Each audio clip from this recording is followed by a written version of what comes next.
Hello दोस्तों, हमारी आज की कहानी है रिवाज। हेलो समधन जी, कैसी हैं आप?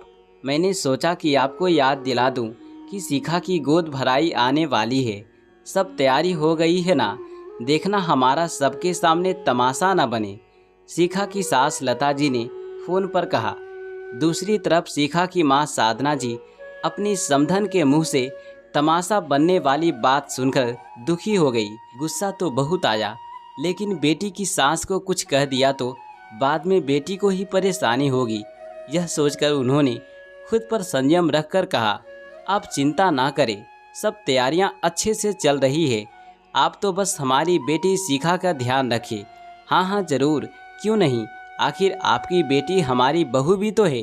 कहकर शिखा की सास ने फोन काट दिया, क्योंकि अभी कुछ दिन पहले ही तीज का त्योहार गया था, जिस पर उन्होंने अपनी बेटी के ससुराल वालों के लिए खाने पीने का सामान और कपड़े वगैरह सब भिजवाया था।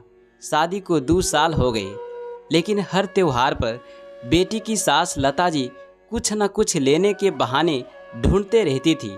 हर बार कोई न कोई रिवाज बताकर अपना लालच पूरा करती थी। साधना जी सब समझती थी, लेकिन जहाँ बात रीति रिवाज की आ जाए वहाँ चुप रहने के अलावा और कोई चारा भी नहीं था। शिखा उनके घर की बड़ी बेटी थी। उनके 2 छोटे भाई बहन भी थे और दोनों ही पढ़ाई कर रहे थे। उन दोनों का भी काफ़ी खर्चा होता था और साथ ही में शिखा के पापा की बैग कलर की नौकरी में तनख्वाह भी बहुत ज़्यादा नहीं थी, लेकिन फिर भी वह अपनी हैसियत से ज़्यादा ही बेटी को देते थे। शिखा को अपने घर की स्थिति के बारे में अच्छे से पता था। उसने अपनी सासू माँ से बात करने की कई बार कोशिश की, लेकिन उसकी सासू माँ का एक ही जवाब होता था, यह तो हमारे घर का रिवाज है। अगर तुम्हारे माँ बाप यह रीति रिवाज भी नहीं निभा सकते हैं और थोड़ा सा देने में भी कंजूसी करते हैं, तो इसमें मैं क्या कर सकती हूँ। हमारी रस्मों रिवाज तो उन्हें पूरी करनी ही पड़ेगी और इस घर की बहू होने के नाते तुम्हारा भी यही फर्ज बनता है कि तुम इस घर के तौर तरीके अच्छे से अपना लो। सासू माँ से तर्क वितर्क करना शिखा को अच्छा नहीं लगता था। उसे अच्छे से पता था कि उसकी कही हुई बातों का उसकी सासू माँ पर कोई असर नहीं होने वाला। कई बार उसने अपने पति लोकेश से भी बात करने की कोशिश की, लेकिन कोई फ़ायदा नहीं हुआ, क्योंकि इस मामले में जब भी लोकेश अपनी माँ से बात करता तो घर में बवाल आ जाता। घर के बड़ों के बीच की बात कहकर लता जी उसे भी चुप करवा देती। फिर गोद भराई की रस्म दिन आया। शिखा के मम्मी पापा ने अपनी तरफ से सारा सामान बहुत अच्छे से दिया, लेकिन फिर भी लता जी ने उसमें कुछ ना कुछ कमी निकाल ही दी, क्योंकि उनका लालच प्रतिदिन बढ़ता ही जा रहा था। फिर भी उन्होंने जाते जाते सबको सुना ही दिया। इस बार तो हुआ सो हुआ, मैं कुछ नहीं कहूँगी, लेकिन बच्चे के होने पर तो कम से कम हमारा मान सम्मान अच्छे से कर देना, और जो भी लाना हमारे रीति रिवाजों को ध्यान में रखकर ही लाना। यह बात सुनकर शिखा के घर वालों को बहुत गुस्सा आया, लेकिन हंसी खुशी का माहौल ना बिगड़े इसलिए सब चुप ही रहे, क्योंकि लता जी की आदत से आप सब वाकिफ हो चुके थे। फिर धीरे धीरे वक्त गुजरता गया। शिखा ने एक प्यारी सी बच्ची को जन्म दिया। सारी रस्में अच्छे से निभाई गई। फिर घर में शिखा की ननद अन्नू की शादी की बात चलने लगी और देखते देखते अन्नू का रिश्ता पक्का हो गया। सगाई के बाद जल्दी शादी का मुहूर्त निकल गया। घर में शादी की तैयारी जोर शोर से चलने लगी। सब रस्मों रिवाजों के अनुसार शादी निपटने के बाद एक दिन अन्नू की सासू माँ अन्नू के घर मिलने आई। शिखा और लता जी ने उनका खूब अच्छे से स्वागत किया। धीरे धीरे बातें होने लगी। फिर अन्नू की सासू माँ ने कहना शुरू किया, देखिए समधन जी, शादी का माहौल था और आप लोग भी काफ़ी व्यस्त थे, इसलिए मैंने उस समय कुछ नहीं कहा, लेकिन आपने हमारे रीति रिवाजों का बिल्कुल भी सम्मान नहीं किया और ना ही हमारे रहन सहन के हिसाब से लेन देन देना किया। हमारे सब रिश्तेदारों के सामने आपने हमारी बेइज्जती करवा दी। यह सुनकर लता जी सदमे में आ गई। लेकिन समधन जी, हमने अपनी तरफ से सब कुछ बहुत अच्छे से किया है। हमने अपनी बेटी की शादी में किसी भी तरह की कंजूसी नहीं की। पता नहीं कहाँ कमी रह गई जो आपको पसंद नहीं आया।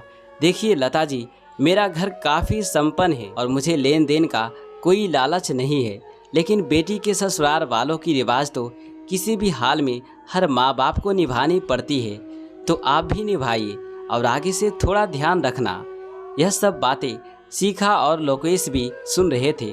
उनके जाने के बाद लोकेश अपनी माँ के पास बैठा और कहने लगा, माँ, कहते हैं दुनिया में हर चीज़ घूम फिर कर वापस जरूर आती है। आपने जो अपनी बहू के साथ किया या उनके मायके वालों के साथ जो किया, हूबहू वही आपकी बेटी के साथ हो रहा है। कल तक जब आप रिवाजों के नाम पर शिखा के मायके वालों से हर बार कुछ ना कुछ सामान मंगवाती थी, जबकि आपको अच्छे से उनके घर के हालात के बारे में पता था। मैंने बहुत बार आपको समझाने का प्रयास किया, लेकिन आप तो समझने को तैयार ही नहीं थी। आज ठीक वैसे ही अन्नू के ससुराल वाले आपसे कोई ना कोई सामान मांग रहे हैं। भले ही आपने अपनी तरफ से अपनी बेटी को अच्छे से अच्छी चीज़ें दी हो, लेकिन उसकी सासू माँ को कुछ भी पसंद नहीं आया। अब आपको कैसा लग रहा है? चाहे कुछ भी हो, अपने शौक़ और अपना घर तो अपनी कमाई से ही चलता है। फिर दूसरे की कमाई और दूसरे की चीज़ों पर लालच क्यों करना?